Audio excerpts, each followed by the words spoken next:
अस्सलाम वालेकुम। मुझो नालो शायान है। आ 8ठी क्लास में पढ़ंदो आया। आज हम तांगे हेरिडिटी सेल डिवीजन ऐं जीन के बारे में ॿुधाईंदुसि। Heredity, the passing of gene and traits from parents to offsprings is called heredity.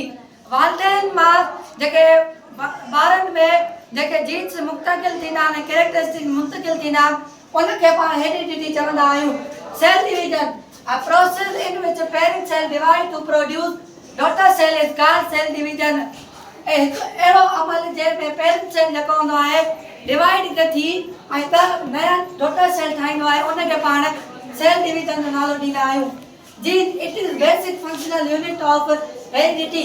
Gene जेको आहे उहो हेरिडिटी जो ख़ासि बेसिक फंक्शनल यूनिट आहे। Gene are responsible for expressing various characteristics.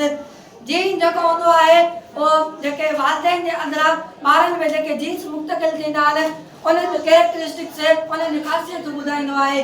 जीअं त ॿार अंदरि उनजे वालिदैन जे ॿारनि जो रंग थी वियो ऐं अखियुनि जो रंग थी वियो ऐं कद थी वियो वग़ैरह वग़ैरह। महिरबानी।